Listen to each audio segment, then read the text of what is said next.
All right, well, it's 4:03. We're going to get started.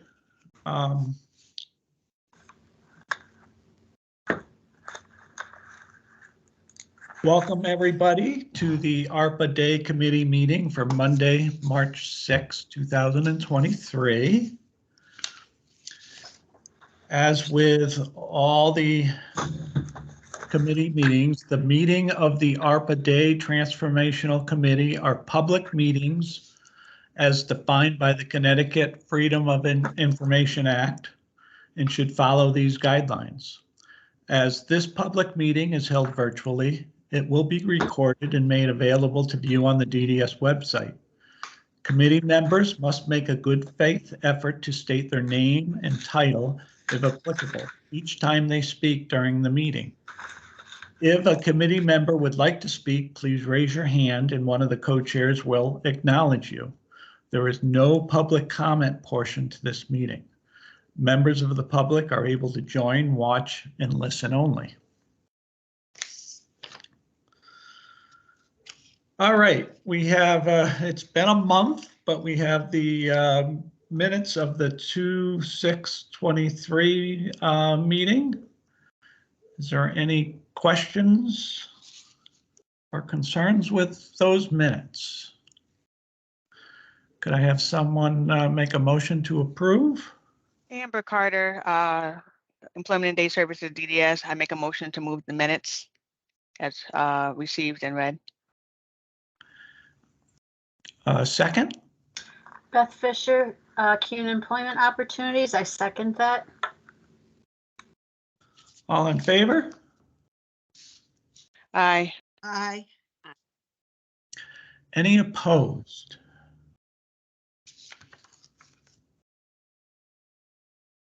Okay, minutes are approved. Next, I'm very excited. We have two guests with us today, Suzanne Fries and Wesley Anderson. Hope I said both your names correctly. I think it'd be great if you guys can start and kind of give us a little background. They're both from the Selm Commission, and we're very grateful to have you with us today. So Suzanne, would you like to begin?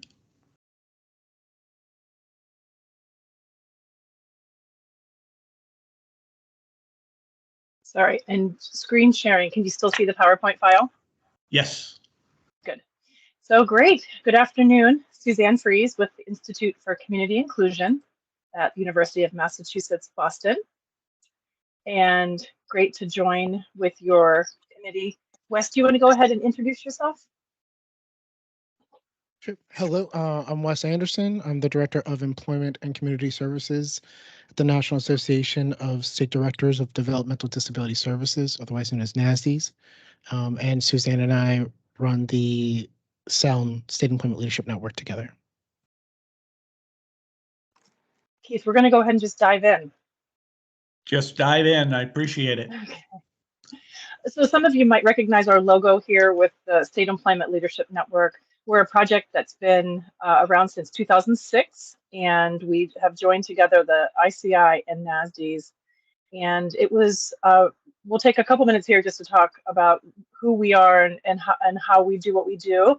And some of you may be familiar with it, so we're going to give you probably the 75,000 foot view. So we're a network of member states, so it's an annual membership, and states do have the option. It's voluntary. This is not a grant, so these are state funds that are utilized to support membership in the network, and we currently are hosting 25 member states.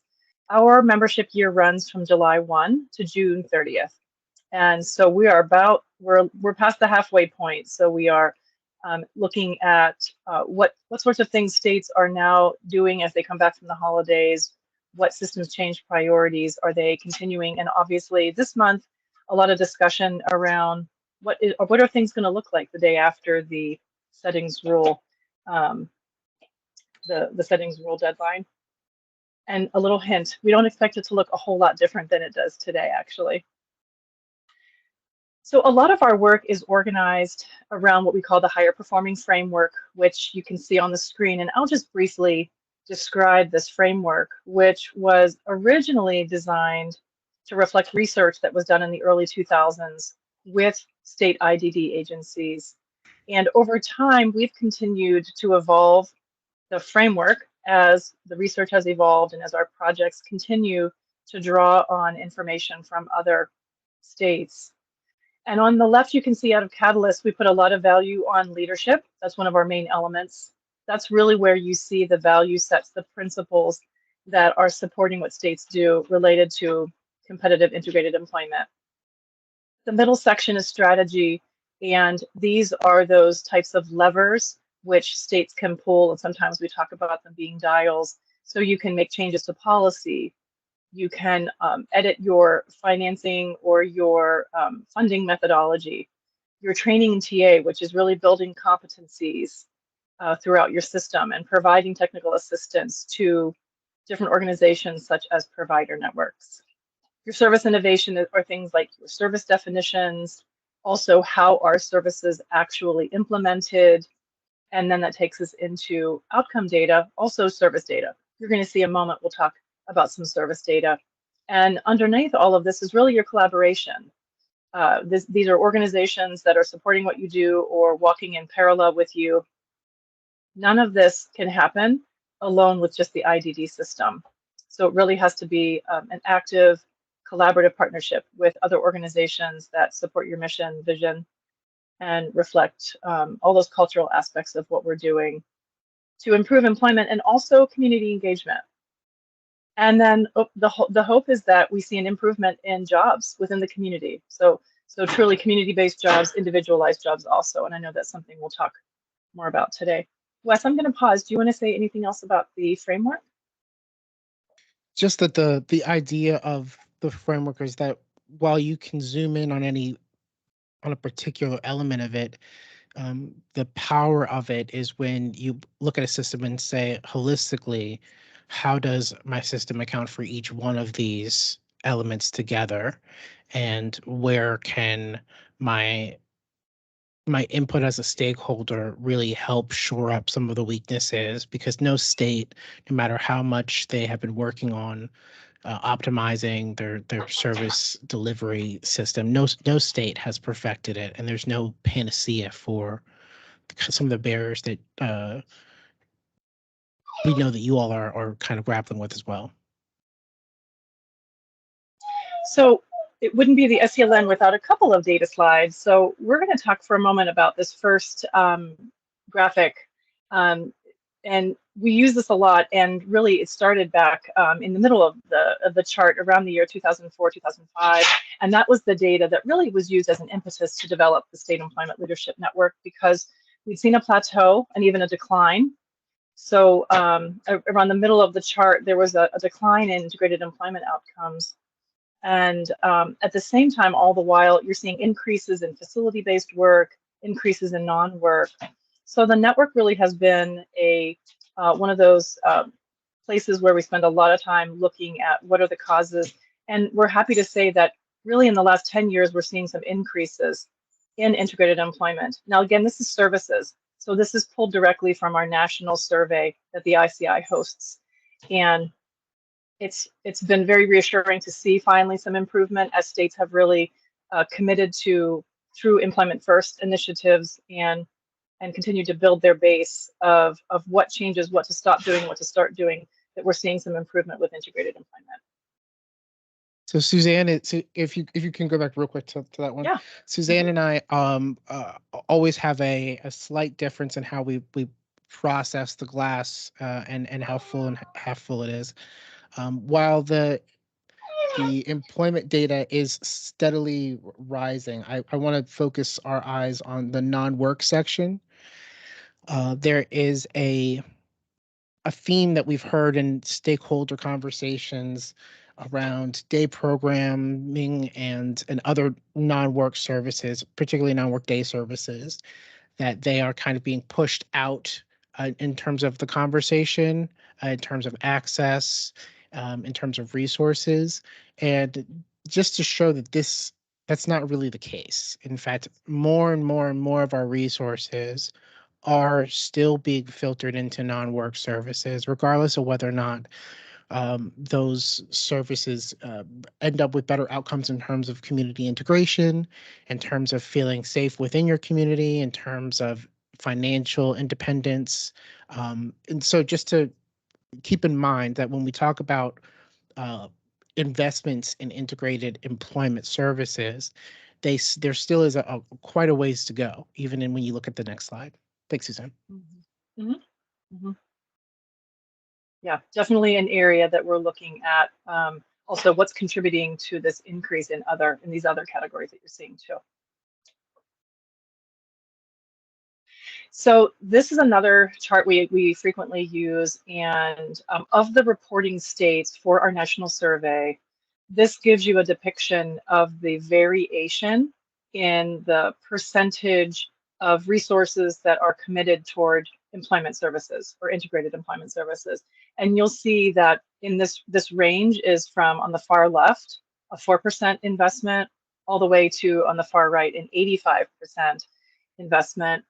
And that's of overall of services that are provided. And Connecticut, you can see with the green arrow, is showing you currently you're reporting at a 38% of your total services go toward employment. Just a way for you to see that there's a lot of variation across the country.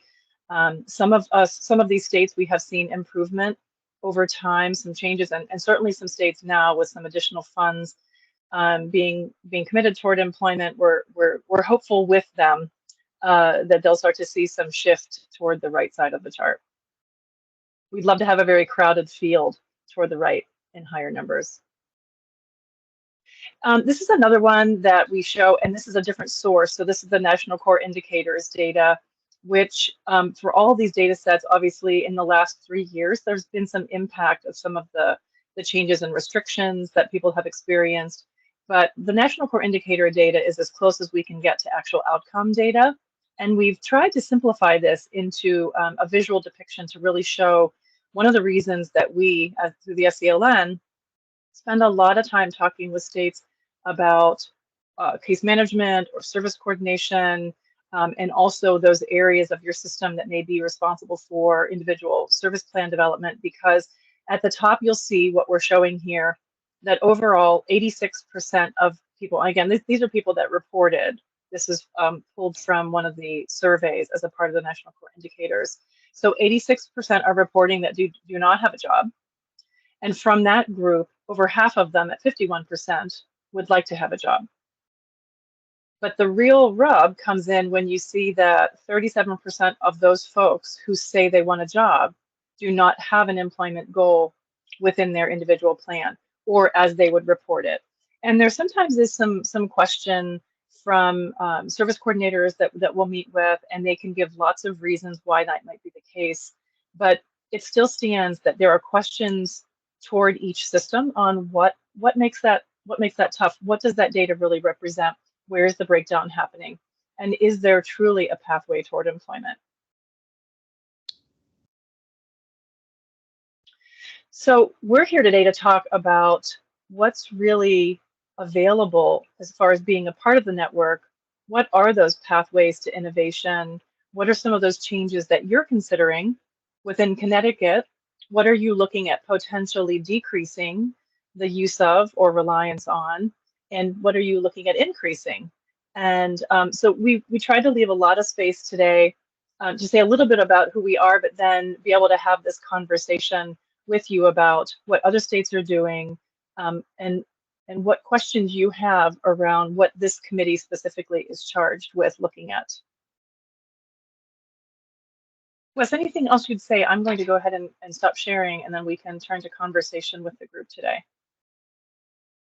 No, just that when before our conversation, I know that some of the focus had been on group supported employment and its place in a healthy service delivery system. So we welcome any questions or comments and where we want to kind of turn our focus and attention to.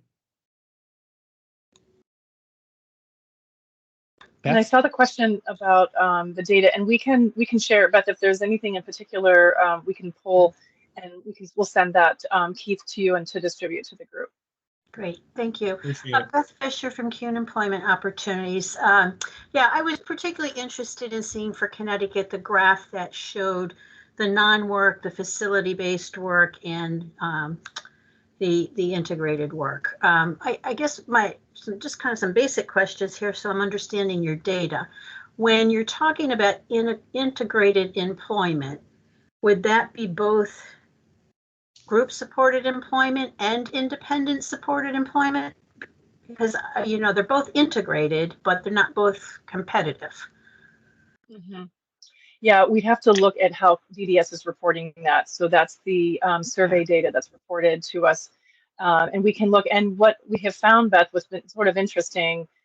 Wessel knows from his time in New Jersey that sometimes states now are looking at how they're defining services and then looking back at how they've been reporting that data, because we do allow for corrections. So as the understanding has deepened and as states are looking at what they're counting in those different categories, that sometimes will cause some adjustments over time. But we can look specifically at how it's being defined and how that's interpreted in the data that you're reporting.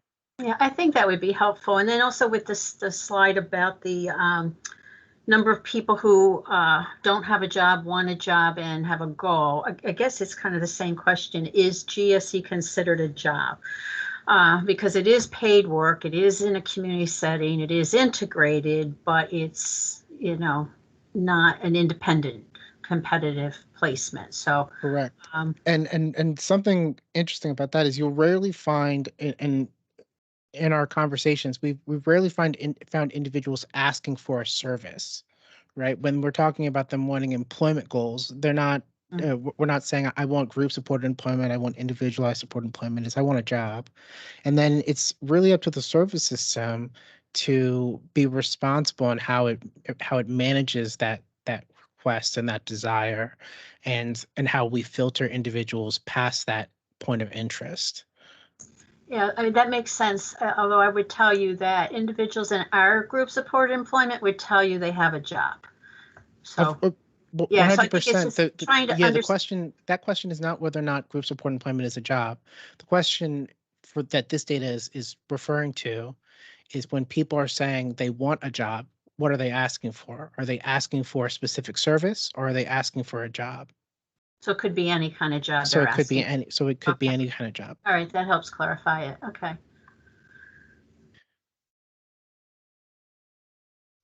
Something to note about group supported employment, and part of the reason that there is a growing sense of curiosity around it, I think, is historically the group supported employment has been used to support individuals with the most significant needs, right? The individuals that may or may not be, and there are serious air quotes around this, may or may not be ready for individualized supports.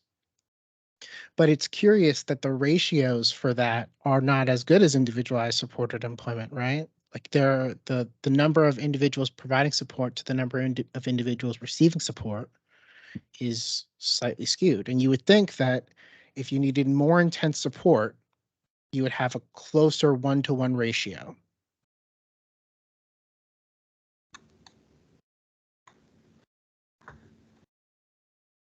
Go ahead, Yes. Beth. Beth Fisher from CUNY. I mean, I would say, though, that at least in Connecticut, a lot of that is driven by how the funding works. If somebody needs more intensive supports, a 1-to-1, but they're not ready to work competitively, then we need to request special funding, and that may or may not be approved for that level of support. So I think some of it is just a factor of how the funding is set up, at least here in Connecticut. I'm very interested in the future of GSE. I mean, I'm keenly aware that there's a national push to eliminate the special wage certificate. I worry about how it, the GSE as a business model or program model not being sustainable if that special wage certificate goes away. The bottom line is that if you have for people working at 50% productivity, an employer is likely going to be willing to, hire that crew to cover 2 slots. They're not going to hire 4 people at 100% wages to cover 2 openings. And so I know a lot of individuals in Connecticut are clamoring still for that GSE service. And, my question has kind of been, what are we going to do to think about the future and begin to prepare for that? So that's kind of where my head has been.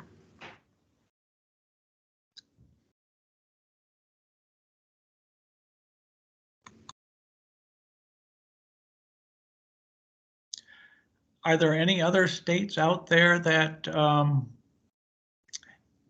have moved away from the GSE program, and what direction are they moving into? So the design of the waivers that the states are applying for makes moving away from group supported employment not so much an option, at least as a wholesale service. If you're offering individualized supported employment, then group supported employment, you can think of it less as a separate service and more as a way of delivering individualized supported employment at a different ratio. The question that states are grappling with and the shift that they're undergoing largely is what we consider to be a successful systems and program transformation path. And if we're guiding organizations towards transformation, towards competitive integrated models, let's just say there were organizations that were doing sheltered work, et cetera, et cetera. I know that that's not an issue for Connecticut. If that's the conversation, where are we trying to lead agencies towards? Are we trying to lead them towards a group supported employment model, or are we trying to lead them towards an individualized supported employment model? And largely, states are leaning towards the individualized supported employment model when they can. That's not to say that group supported employment would be going away, because I don't think that that's the reality. And I also don't necessarily think that that's what some critics of group supported employment are advocating for. I think the questions that they're grappling with are people transitioning from group supported employment to individualized supported employment? How long is it taking an individual to transition from group supported employment to individualized supported employment? How individualized are the goals that lead an individual towards a group supported employment vocation? Most of them are geared towards custodial work or other types of work in that genre. How do we expand the reach to provide different types of career opportunities than the fields that we've historically allowed access to for individuals with intellectual and developmental disabilities? How do we ensure that there is a firm barrier of interest between the provider agencies that might be providing support and those agencies also sometimes being the employer of record? And when they're not the employer of record, how do we ensure that the placements are individualized goal-led and not organizational-led? So in that case, a partnership that is best for the individuals receiving services and not best for the business. And sometimes some states might already have answers to those questions, but those are the questions that are being discussed. Thank you. Amber, did you have a question? I thought I heard. Go ahead. Good afternoon, Wes and Suzanne. Good to see you. Thank you for the information that you provided. Suzanne, you started off with talking about the 8 home and community-based settings rule, and when the dust settles, that there potentially might not be too much of a change in regards to what we're expecting.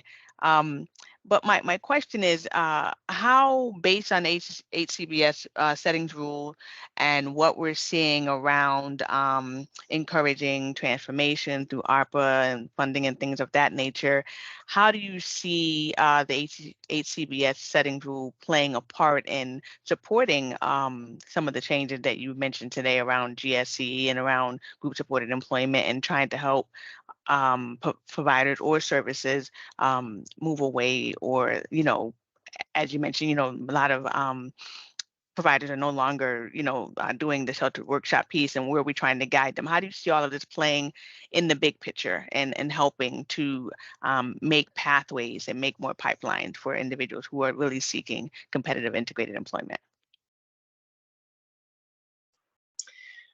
Well, Wes and I will tag team on this because Amber, as you know from our network meetings and our discussions specifically with your team, that I feel states have come back from this period of restrictions and have really had to look earnestly at what is being offered, because it appears from some of the survey work we've done and anecdotally and talking to folks that are really working on the ground and getting individuals back into a regular routine, people don't want the same thing as what they had before the restrictions hit.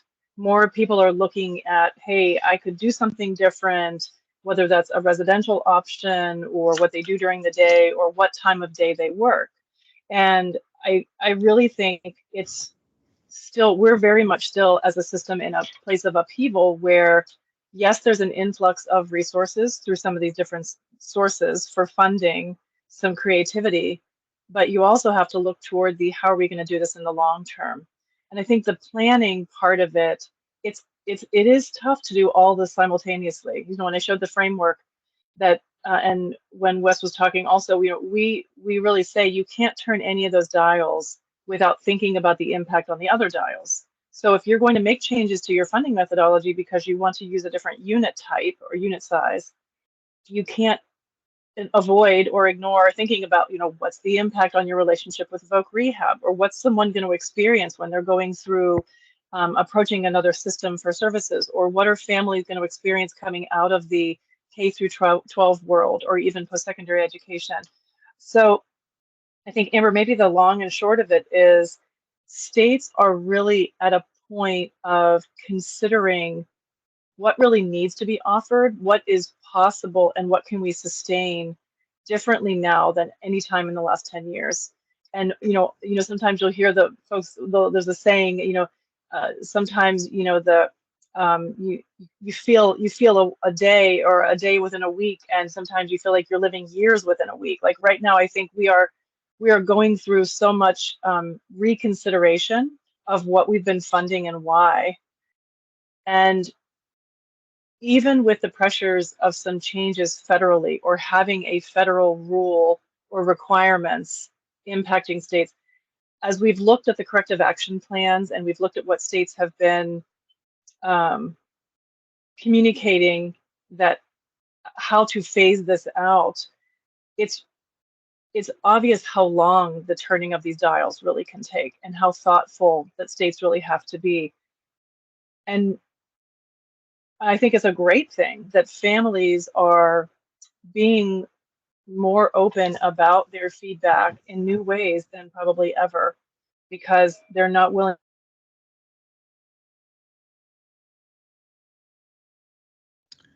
to let themselves be carried by the service system without providing input. I would add that in terms of ARPA investments, states have really been interested in incentivizing reporting to get information that we know is out there, but that really hasn't been accessible. There is a true number for the amount of individuals who are in group support employment, right? There's a true number for the amount of time that those individuals have been in group supported employment. There is a true answer for the amount of times their plan has covered whether or not that is where they want to remain. And so a potential use of ARPA investments is to incentivize some answers to those questions, some reporting on what is the truth about group supported employment utilization and interest? And what is the conversation around transitioning to individualized supported employment services if one of the justifications for group supported employment is a readiness model, where we're saying an individual is not ready for competitive integrated employment? If that is one of the major cruxes of it, that might be very true. So why don't we show it? And incentivize providers to do that, because it's not as if they're not doing anything else. They're doing, right? They're busy providing excellent services. This is Keith Lavalette at DDS. Suzanne, you froze for a little while. It looks like you're back with us. Did you have any final comments to that question? We got you. We lost you right when you were talking about families voicing their desires. Thank you, Keith. No, I'm sure Wes did a fantastic job picking up. He did. Thank you. All right, Beth, would you have another question? A comment. I mean, I think, Weston, you're talking about, all those other measures that would be possible. I mean, that's interesting. I would add to that, to maybe, to really understand the quality of a GSE service. I think that sometimes GSE gets a bad rap because there are, places where GSE is a glorified babysitting service. I've heard that over and over from people. But, I mean, we're an agency that really, for a long time, has pushed that continuum of services and looking to move people from GSE to ISE. And when we look at our GSE program, I mean, we are looking for jobs where not only are they integrated in the community, they're integrated in the business where they're working. Do they get invited to holiday parties? Are they asked to bring something, for the staff buffet, and those kinds of things? And so I think that, I believe that there is a place for GSE in that continuum of services. Again, my worry is that for us anyway, if we lost the ability to hold the sub-minimum wage certificate, and I know this is a very controversial issue, but just from a business perspective, our GSE program would go away. We simply could not operate it because in Connecticut, at least, all those wages are disallowed expenses with DDS dollars. We have to contract with employer at a level that will cover all those wages and supplies, and we put very little overhead into those costs. So, and if those opportunities then decrease, I think that you're going to see more people going into that non-work program category, which strikes me as the polar opposite of what we want to do as an employment first state. In addition, I know that there's a huge need for this service because we get a call every single day, somebody trying to refer somebody to us for GSE. We have a waiting list. We can't take everybody, but the need is out there. And then the last thing I would say is that, many families we've talked to, their reluctance is not so much whether the person can do the job or not, but they have to be at a job that's going to be Monday through Friday, first shift. And anybody who's done job development, we know that we can never promise that same level with a independent competitive job that you can with the GSE. So I just think there's a number of things that Connecticut really ought to be looking for, because for me, I think it's not if, it's when that certificate goes away. And then what are we going to do?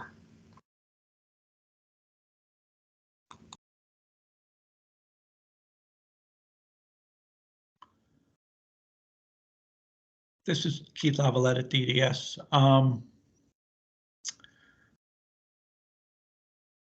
just taking another direction. Last month, we had a presentation by our sister agency, DEMIS, on the IPS model.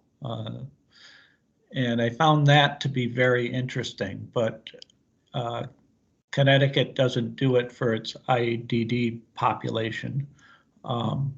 But I did hear other states worked with the IPS model. To your knowledge, well, first off, I'm assuming you know about the IPS model. And do you know other states that are doing this type of service? It seems like something that DDS in Connecticut could do, and it seems very interesting to me. And I was wondering what other states might be providing that service, and maybe we can contact them to see how it's done.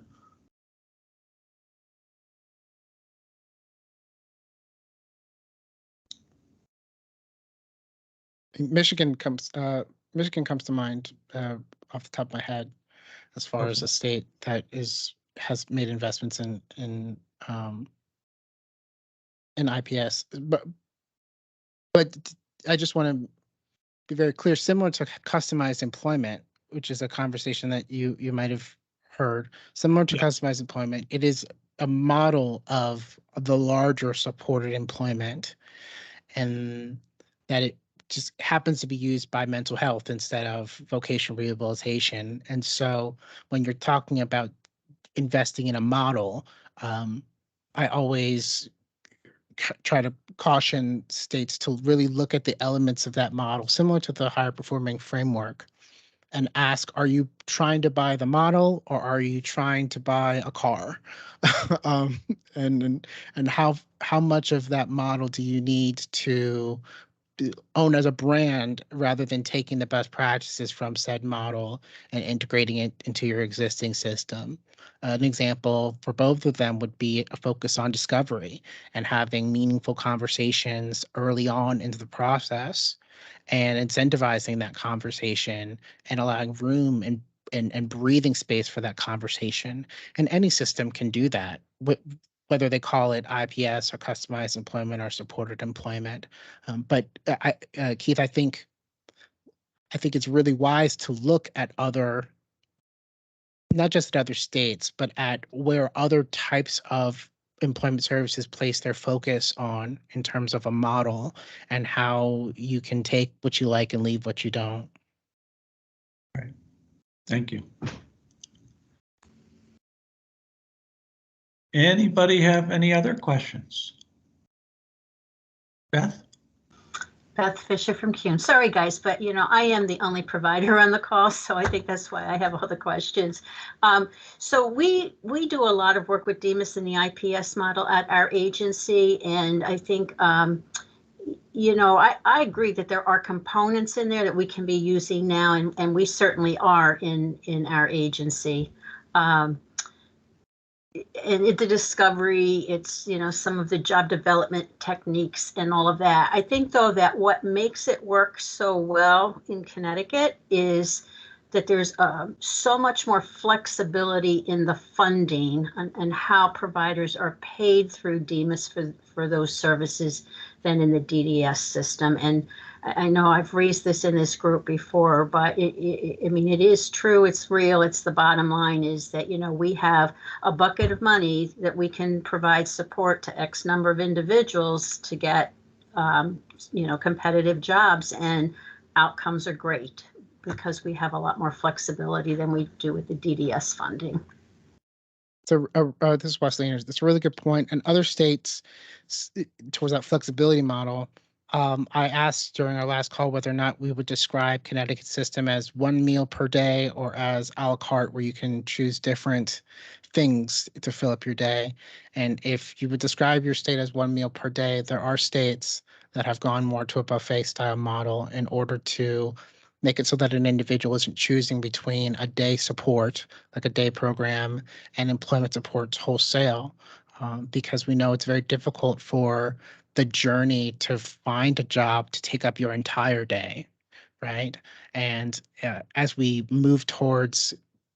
hopefully move people towards the highest level of independence that they can attain, and typically we use individualized support employment as a placeholder for that conversation, but not necessarily exclusively.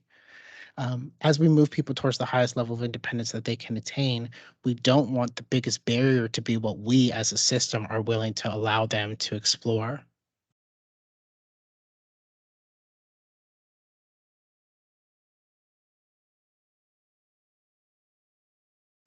Keith Lavalette at DDS. Beth, your hand is raised. Is it? Any other questions? All right. Well, I'd like to thank both of you. I appreciate your conversation with us today. I think we all really appreciate it. And, you know, we'll talk to you soon again. Thank you. Thanks so much. We look Thank forward you to all. it.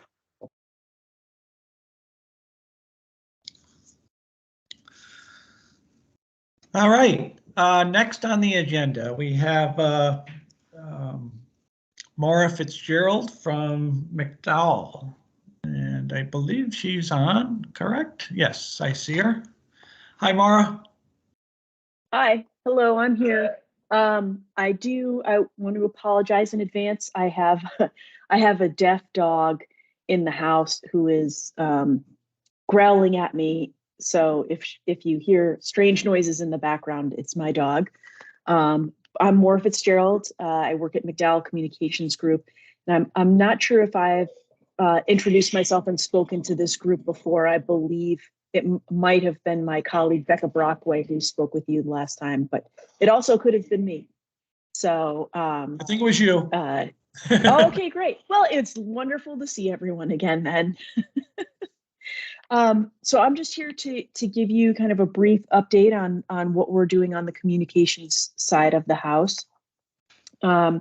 As some of you probably know, and I probably told you the last time I was here, but we sent out 2 sets of surveys, one to individuals and families, to a subset of individuals and families, those who are in congregate settings, both on the residential side and on the day side, and then a companion survey to DDS employees. Basically, just to set a baseline for where people are at right now with what they know about the transformation initiatives and what their attitudes are towards them, and kind of towards what the goals are for the transformation initiative. And we received those back. We're going to conduct the survey again to the same populations of people in a year and see how we've done over the course of this year with communicating to people. And, you know, kind of we'll be able to gauge how much people have heard about the plans over the course of this next year, and in which direction their attitudes moved, if they moved. So we can see, you know, kind of gauge how successful the campaign was. But overall, you know, individuals and families, 88% of those surveyed had not heard anything about the transformation initiative. But they kind of were intrinsically supportive of it and supportive of the concept of moving to more independence. So we have a lot of room to grow and move, and a lot of work to reach out to people. We are also in the process of developing a series of 7 videos that will kind of feature a different subject. So one is going to be on assistive technologies. One is on in-home supports, remote supports, customized employment, community companion homes, and I think there's 2 other topics in there. So those are going to start being filmed, I believe, either this week or next week. Our hope was to roll them out in the month of March, but the deadlines and timelines have gotten moved a little bit, so most likely that will start in April. And what we'll do, we'll have a full plan for how we're going to roll them out before they start rolling out. But all of the videos will be housed on the DDS website. We'll send them out through social media. We will also get them into the hands of all of the caseworkers, and we'll get them into the hands of all of the providers who deal with DDS. We're working on kind of enhancing the email system that DDS has for reaching to people outside the agency. So hopefully we'll be able to send them out via email as well.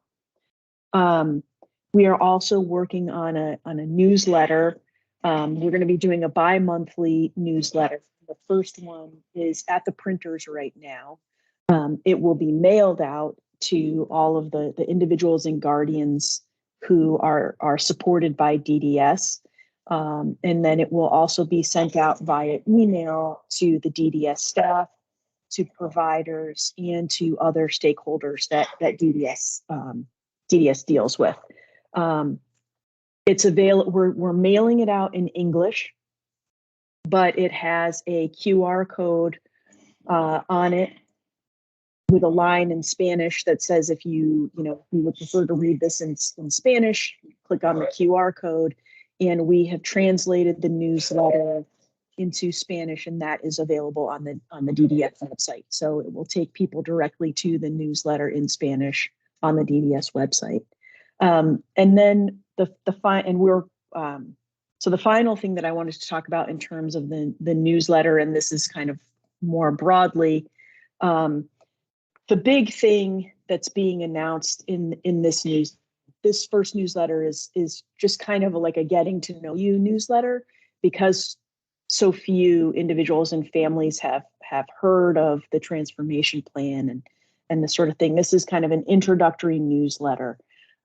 So the commissioner is going to be announcing that as part of the overall transformation initiative, we're moving now into a more public phase of the plan, and going to be communicating more with individuals and families, and talking more about the assistive technologies and supports and other things that are going to be coming people's way.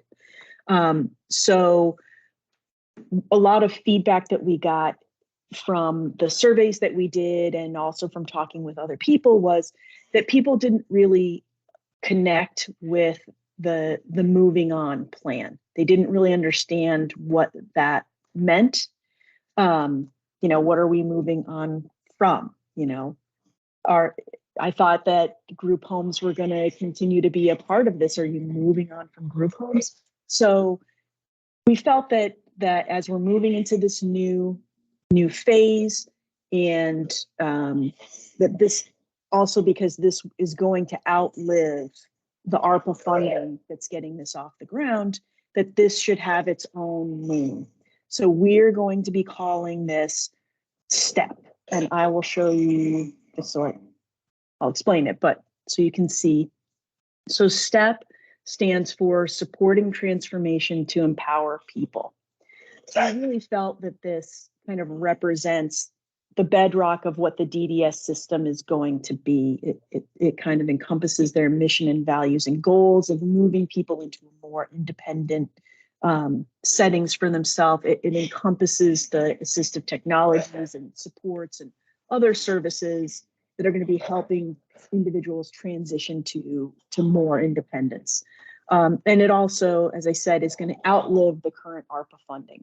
So one of the other things that we wanted to kind of avoid were questions, and concerns from people, that's great that you're offering this support for my daughter now, but it's being paid for with federal funding. What's going to happen after the federal funds are gone? So this isn't the ARPA, initiative. This is the STEP plan. The nice thing about that is there's a lot that we can do with the word STEP. You can take a first step. Things are the next step. Also, one of the big things that we're kind of highlighting for people is, if you move to a more setting with supports, if they don't work out, you will be able to, get the supports and services that you had before. So, just as you can take a step forward, if you need to, you can take a step back. And it's just kind of there to kind of connote that this is something that's being done very deliberatively and thoughtfully, and not a one size fits all transformation for everybody. So that is what is going to be kind of highlighted to people in this newsletter that's coming out. And as I believe it's being emailed probably today or tomorrow to the DDS staff, to providers and other stakeholders, so that they have it in advance. And so when the individuals and families start getting it, if they start asking questions of staff and providers, you all will have that information and know what they're talking about. The only other thing that I would say is we're working on a communications plan. We've put together a 6-month plan for various communications. The work that we're doing is mainly centered around individuals and families, the DDS staff, and then other stakeholders. And then our kind of companions over at Deloitte are focused more on the communications to the provider groups, but we are going to be working together on various things. And we're hoping to be working a month ahead. So things that are going to be done in April will be discussed this month. So they'll be ready to roll in April. In April, we'll be discussing May. So we're hoping to move to a more proactive, cadence of messages and information going out to individuals, families, staff, providers, and other stakeholders. And happy to answer any questions that anyone might have. And I apologize for the dog in the background. This is Keith Lavalette. Anybody have any questions for Maura? Oh, they're letting you off easy, it looks like, Maura. Oh, we do have one. Beth? Beth Fisher from CUNY. It's not a question, Maura, but it's just a thank you. I'm very happy to hear providers will be included in that newsletter. So that's really great to hear. Thank you. You're welcome. This is Maura Fitzgerald from McDowell Communications Group. You're welcome. Yeah, we felt it was important. You and the case managers and other personnel at DSS are the frontline people who are dealing most directly with individuals and families. So it's important for you to have the information and have it before the individuals and families have it. So when they come to you with questions, you know what it is that they're basing their questions on. Any other questions?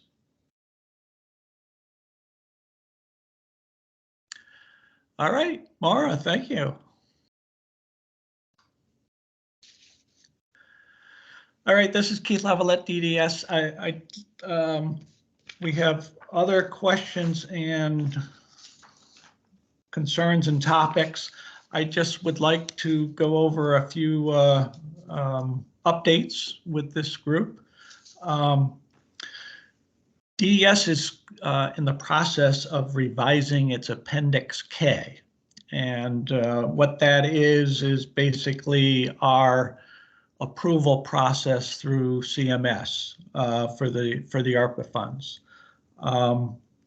We had thought that we were just going to have to make some phone calls and do some revisions, but we just found out recently we have to do a full review to get this revised. So it's going to take a little longer than we had hoped. But basically, we're looking to add some new initiatives onto this, to the ARPA funds. One being through this whole phase one, we've heard from providers and the time it is taking them to complete the templates that they're required to fill out. So we're looking to provide a incentive for that, and it'll be retro back to February 1st. So that could be a good thing if it comes through. So as we go through Appendix K and get that done and submitted, we'll see how that goes forward. And like I said, we are in phase. Oh, I'm sorry, Beth, go ahead. Beth Fisher from CUNY. Keith, I didn't quite follow that transformation incentives as part of Appendix K retro to February. I didn't understand what that meant. with Appendix K, everything that gets approved, that CMS approves, will go back to February 1st. So any providers that put in for phase 1, if there's a new incentive that they're eligible for, they will be able to receive that. Okay, so are there new incentives being built into the new plan? Yes, there's into the Appendix K, they're looking at adding some new incentives as this is going through in phase 1 and things are going. We just have a limited amount of time to spend this money, and we're looking to spend the money.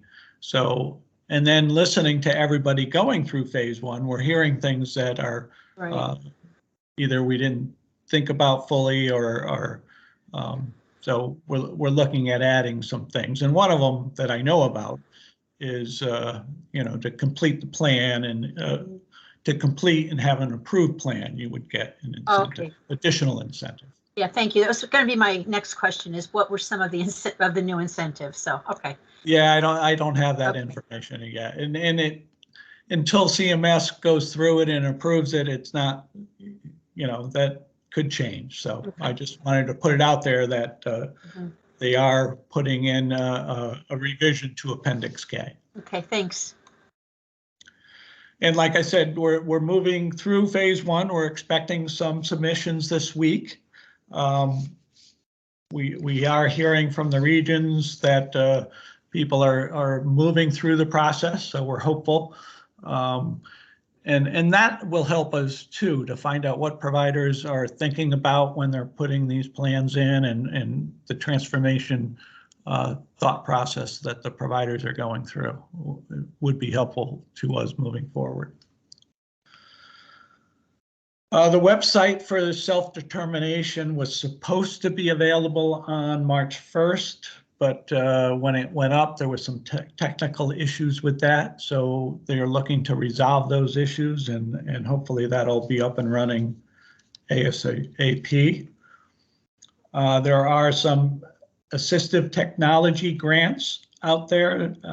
At this point in time, 19 individuals have submitted plans so far, or grants so far, and I believe 5 providers at this point have put in for plans. There is also supposed to be a day program AT grant that should be issued this week or next.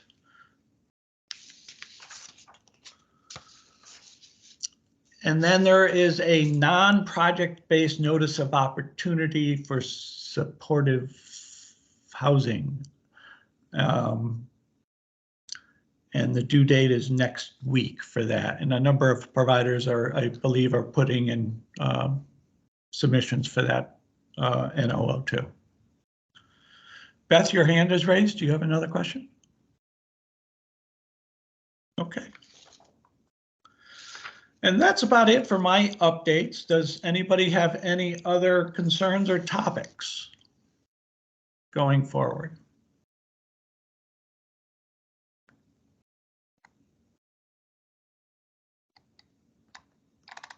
Okay. Our next topic, our next meeting is March 20th at 4 p.m. And do I have a motion to adjourn? This is Cynthia DeLuise, DDS, so moved. All right, a second? I'll second it. Varian Salter, Self-Advocate Coordinator, DDS, in the North Region. All right, thank you, everybody.